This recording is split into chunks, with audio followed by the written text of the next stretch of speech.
Another late night in the mix, another day, Houston, Texas.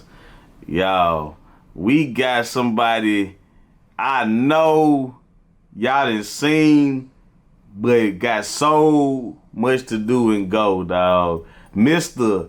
Cam's big unk, my nigga Taurien. What's good, bro? What's good, boy? Yeah, alright, man? Yes, sir. It finally happened. Let's do this. Let's man, go. Goddamn, I just want to tell you, I appreciate you coming out, bro. Oh, yeah. I reached out to you and you reached right back. It's like, it's loyalty. You know what I'm saying? I'm going to come. Sacrifice for say, be here. I'm here. So yeah, what's up? Let's get into it. That's one thing about it. I don't know have to question that. You know what I mean? So, for the people that don't know you, bro, that's not fun of you, man. Where you from? What side of town or neighborhood do you represent? Oh, okay. I'm originally from Willis, Texas. I was born in Conroe. I was born in Conroe, but okay. I'm from Willis, Texas. I'm from the east side. Shout out to the east side.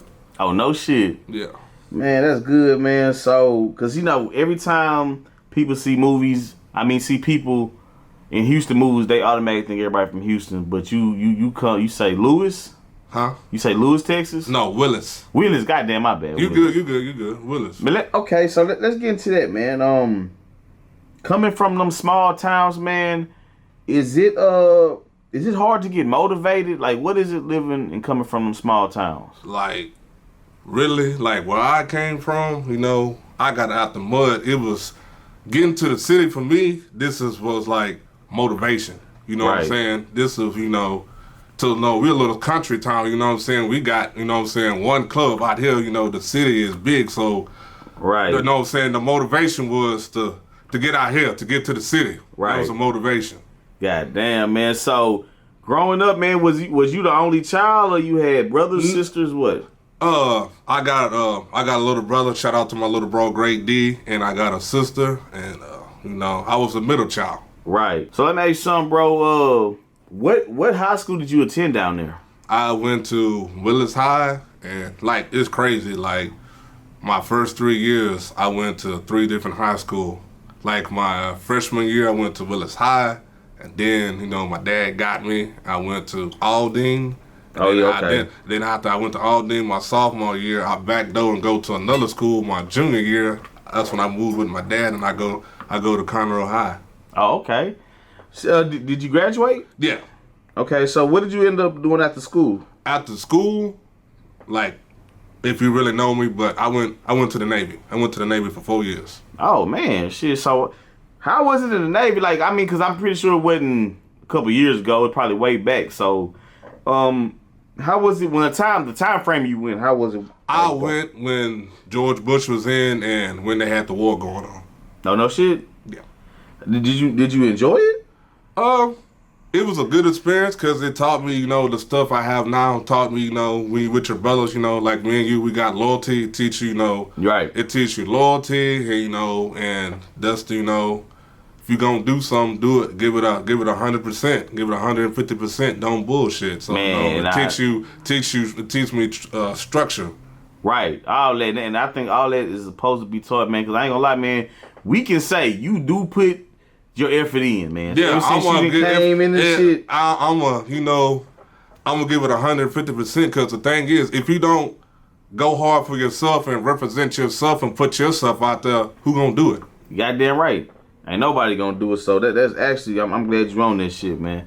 But for the people that know that don't know, do you have kids? Yeah, I have kids. Okay. So how do they look at you now that you kind of been on the screen lately? Like, is there any difference, or do they always come and ask you questions? Do they say people notice you? Like, how does that go with the kids? Well, they ask me I see you on TV, and they still see me the same.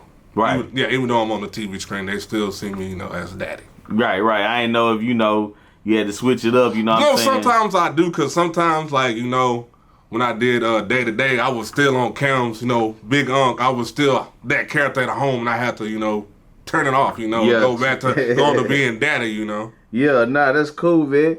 And you know what? Before we even get to Day to Day, I wanna let the people know that you actually did an interview, bro. I actually recorded an interview you did. It was like a little podcast, man. So you actually, you did a podcast episode before you did the movie. Yes. And who was that with?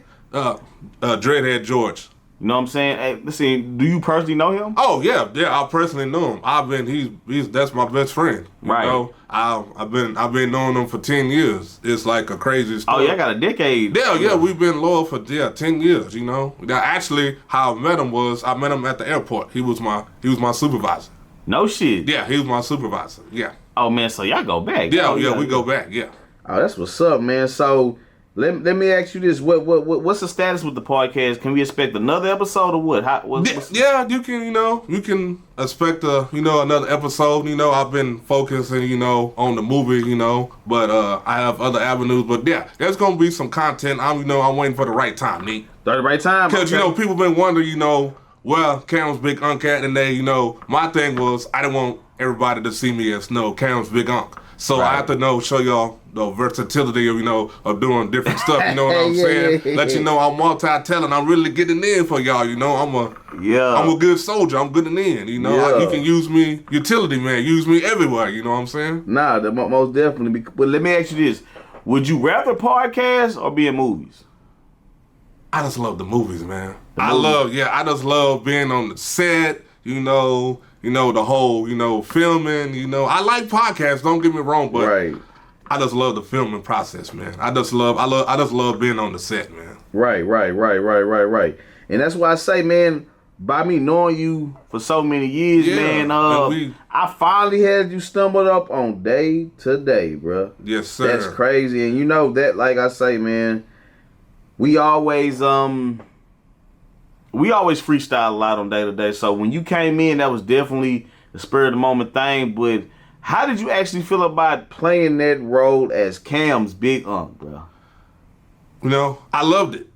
I embraced it. So, when you reached out to me, I appreciate you. I'm like, okay, you reached out to me like, hey, do this role. You told me, hey, this is what's going to happen. You're going to get robbed. So, me, I always been the funny guy. You always told me like, Taurien, you've been the funny guy. So when you call me, you say, hey, Taurien, no, this is a situation. You're going to get robbed. So in my head, I'm like, okay, he give me a chance. He give me an opportunity. So let me give the people the best getting robbed, the best scenario. Right.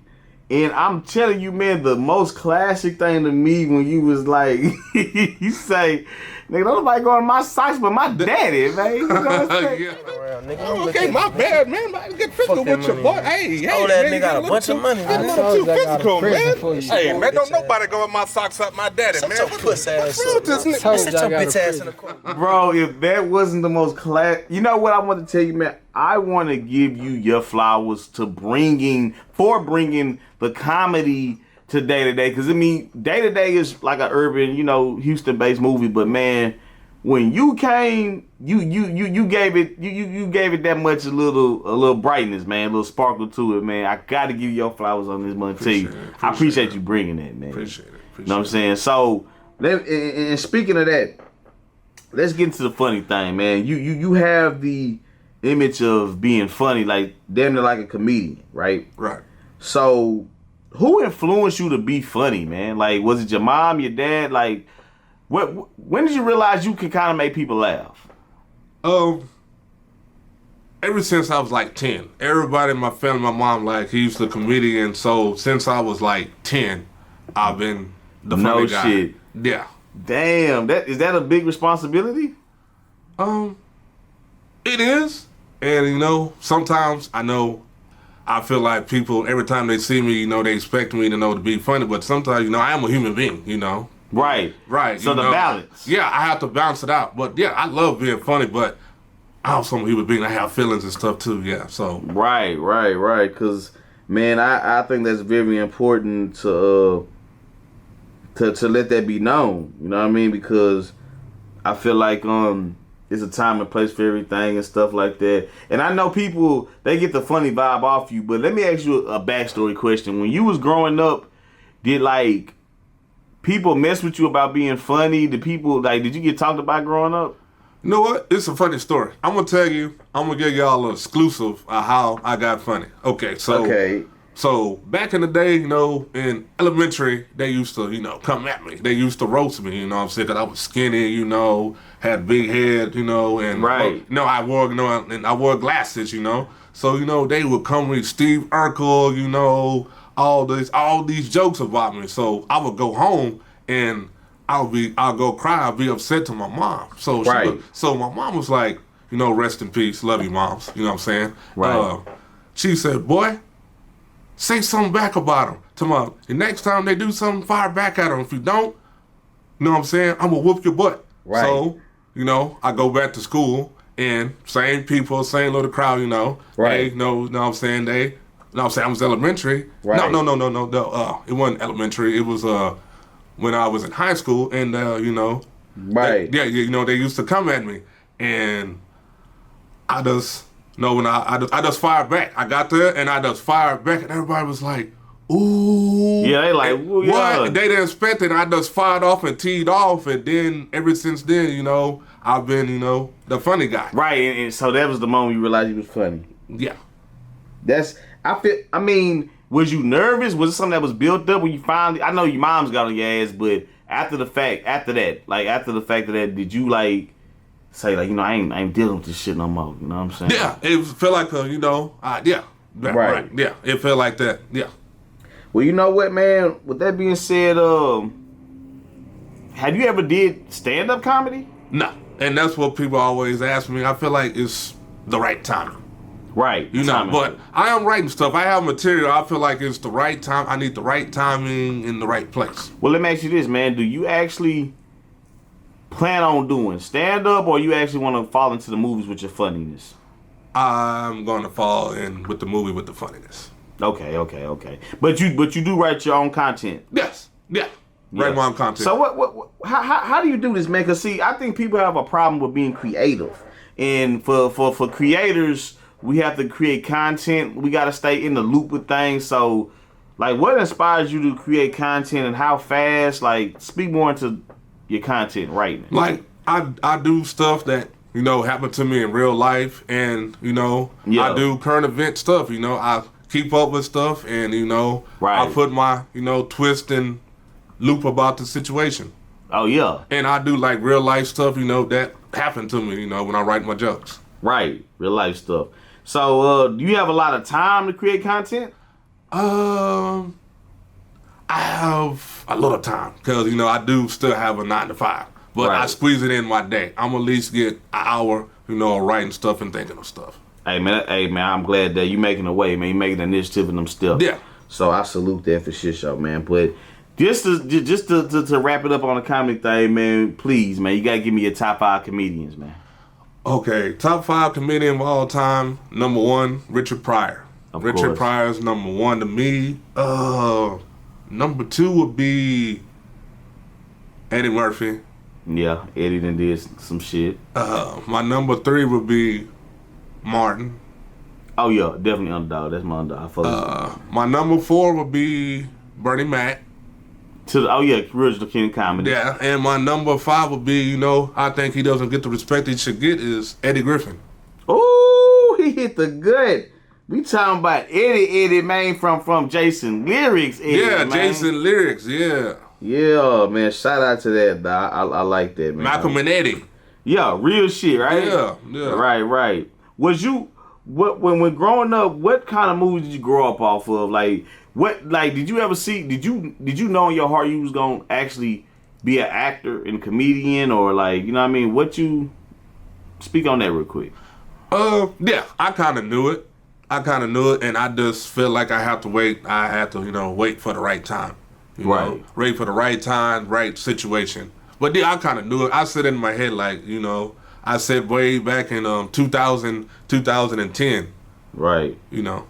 Nah, that's definitely. I manifested people. I would put on there, you know, I would put on my Facebook, you know, I'm gonna be a comedian one day. I'm gonna be in movies. Just watch, and you know. It happened. No, manifest. That's a hell of a word, and bro, I appreciate you, man, nigga, and I like everything you bring to the table, man. You know what I mean? So, speaking of that, let's talk about Cinco Lane, bro. You went from day to day and fell in Cinco Lane, man. Please explain that call or text you got to get in the movie Cinco Lane? Man, when I seen it, I was actually at work. Oh, okay. And when I seen it, I had to, you know how you see a text message? I had to look at it twice, you know? I had to, okay, and I was like, oh, okay, and I hit him up like, yo, man, it felt good, bro. Shit. It felt good. It's like, man. I think the beauty of that, man, and shout out to Square Business, I think the fact that somebody seen you in a previous project to even suggest you to be in a new project, man, I think you can't beat that feeling. That means people watching. Right. You know what I'm saying? Right. So, any feedback you done got so far as being Cam's Big Gunk and previewing, I mean, any previews that people seen from Cinco Lane, any kind of feedback? Or should I say, have you got any kind of negative feedback since you've been filming? No. Okay. Yeah, because, you know, sometimes, you know, people don't like to see people prosper, you know, and I don't know if somebody ever came to you with that. No, the only thing that really came to me was, you know, oh, you only had one role in Day to Day, and I was like, yeah, I did have one role, that one little scene, but I took that scene and I went with it, and it got me into Cinco Lane. So that's a damn near testimony, man. Yeah, so you know, do you? I don't worry about what the haters say, you know. Right, man. That's what I'm saying. So, how did it feel like necessarily going the second film? Like, I'm saying, like, just to go in more in depth, like, was that the sign to tell you, like, hey, man, I think this is what it is? Like, you know, when you speaking on being a comedian, was that the sign, or you knew before this that the movie shit was just?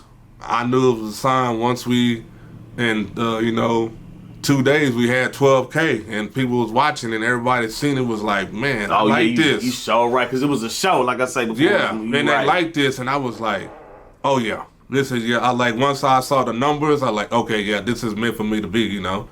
Right. That was my first time being on the big screen. Right. Okay, so let me ask you this. What was it like filming on the set of Cinco Lane? Let's run through that. What was it like filming? Oh, I love the vibe. It was a family vibe. It was feel like we was doing stuff we naturally supposed to do, and it was like, it felt like, it didn't feel like work. It was feel like we just hang around each other and the camera came on and we just did our thing, you know what I'm saying? Niggas saying this bitch be homeless, right? Oh, mismatch. Fucking flip for fucking mismatching. Mismatching. Oh man, he got the pants. He got the pants under the basketball. What's good? What's good, bro? Basketball shirt and I got one Air Max on. Oh my God. What's goody? The vibe was family. Right. So, what was probably the most challenging thing when we was filming Cinco Lane? The most challenging thing was, that's a good one. To remember the lines. Remember the lines. Yeah. Okay. Do you feel like, because actually your lines in Day to Day was actually good. They came out natural. Yeah. You like, these some hoes in this house. Nigga, I don't got no money. They got money bags, yo. Nigga, which I broke, nigga would say something. Nigga, I got money. What's that called to be song? There's some hoes in this house. Now, when you got these lines, the difference between Day to Day is you ad-lib, and Cinco Lane you had to remember the lines. Right. So which one do you prefer more? Like, which method would you like? Actually, I like both. Okay. So it's half and half. Yeah, I like ad-lib because you ad-lib and you're really doing yourself. But I like the lines too, you know. I like both. Right. But I would both of them because I like both. Right. I'm neutral. Right. So it's like, yeah, like basically when you gotta remember the line, that keep you crispy. That keep you. Yeah. Yeah. Okay. So let me ask you this, man. What's one of the challenges? What's a challenge that you deal with a lot being an entertainer? Like what is the number one thing you feel that comes in your path on this road to entertainment? Ask me one more time. What's the biggest challenge? Like, what's the number one problem that you feel like you faced being an entertainer? What's the hardest thing about it? It's like oh man, that's a good question. Like the hardest thing being an entertainer is man, that's a good question, bro. Let me think about it.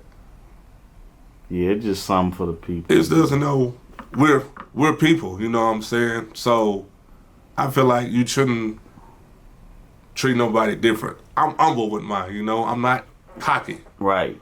So you feel like people be cocky with you? That's what you do. No, some people, you know, they want me to be cocky, but that's not me. That's not my character, you know. Right. Some people like, you know, you funny, show it, you know. I show it, but they, you know, I don't be cocky. I treat myself just like a normal human being. I just put myself on the screen. Right. So, let me ask you this, man. What roles do you really want to play? What's one movie that you definitely want to do on your bucket list? Like, what type of movie? I would want to do actually, one of my favorite movies is I would want to do Are We There Yet? Ooh, with the cube. Yeah. Oh, okay, like a Disney. Yeah. You know what I was thinking about? I was thinking about Which Way Was Up. Okay. Yeah, my bad. Yeah. I want to do a movie like that, you know. Okay, yeah, like that. I think that's gonna hit all angles, right? Because you know, that's me. You know, I have a family. You know, so it'll be perfect, the perfect role for me. You know. Right. Yeah, I would pay to see that shit. Yeah, man. I would love that, man. But anything else you got coming up? Or matter of fact, speaking of that, we know that you also are a member of CFG. Yes, sir. Creative Film Group. Yes, sir. Dealing with that, do you have anything coming up under that, or you got coming up under you personally? Like, what's next? Next I got Trial and Error Part 2. Oh yeah, round two. Round two, you know, I'm gonna be on that one, you know. That's something different. I like it, you know. It's a challenge, so kind of like a romantic comedy, you know. Right. Y'all get to see that side of me. Right. And I got one for y'all, but I can't tell y'all. You know what I'm talking about? The one with PA. Oh. Yeah, you know what I'm talking about. Stop playing. You see? Yeah, you know what I'm talking about. But I ain't gonna.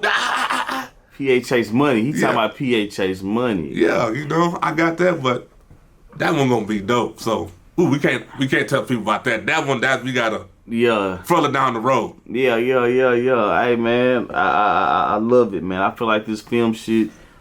This is an outlet for a lot of us. You know what I mean? So far as the black community, and us as a whole, man, and everybody that's down with this movement and everything. Yeah, it's a movement. No, I personally, you know, want to give you your flowers. You know what I'm saying? You know, because you know, ain't too many people doing what you're doing, and you staying consistent with it, and you're chasing your dream. You know, me and you talk off camera. You know, this ain't letting the people know this is, you know, sacrifice for self exclusive. You know, we don't do that Hollywood shit. You know how motherfuckers do. Oh my bad, I didn't mean to say that. Yeah. Them motherfuckers, my bad. But you know how people doing Hollywood. You do a movie and they, you know, y'all cool then, but you don't talk to them every day. Nah, we talk every day. This ain't no Hollywood stuff. This is you know what? You know, I don't. You know, I text them on the regular. You know. Right, and I'm gonna highlight something, man. This man said something through a text or a DM, man. He was like, "Bro, you creating a dynasty." That's straight out of your mouth, your word. Man, you know, I think you don't even understand what that meant when you said that, bro. It damn it shined the light like, damn, am I? And that was a hell of a word at that time when you told me, my nigga. Yeah, I feel like you creating a dynasty, you know, because you like, you know, I just did the other day, you know, his new nickname is, I call him H-Town Tyler Perry. You know, because you just think about it, man. You had Day to Day. Right. That was getting numbers, crazy numbers. Mean City before that. Mean City before, and you had Day to Day and Trial and Error going at the same time. And that's crazy. That's on some Tyler Perry stuff. That's crazy. You know what? That's crazy. See how he boosted me that. You know what? That we did have them going at the same time. That's why I guess this is our little saying. Like this time frame we living in is like our time to say what a time to be alive. Yeah. We definitely living in our own Hollywood and doing our own shit. Yeah. So they say in Atlanta, you know, it's like the Black Hollywood. No, we're gonna bring it back to the H, man. We trying to bring it back to the H. Yeah, definitely keep it in the community, man. Yeah, we can try to bring it back to the H. I feel like that's the biggest challenge that we face, man. People feel like we have to go to New York and California. No, we can do it here, homegrown. Why go out there? Homegrown, man. And I feel like shit, you can't beat that, man. Straight from the back, straight in the backyard. It's like funny you said homegrown, because that's what I call this shit, backyard, man. Just backyard, shit. yeah. You know, I'm trying to bring that. I'm trying to bring the Black Hollywood to H-Town. You know what I'm saying? Because H-Town, we got talent out here, man. Right. A lot of talent. Right, and I feel like that's why I say we gotta highlight that. I feel like it's our time, because you remember back in 05, you know, with Slim Thug, Mike Jones, you know, right. them boy Paul Walker, Millionaires Daytime, you know. Right. And I feel like we got to do something different. You know, we doing some Wu-Tang stuff, movie style.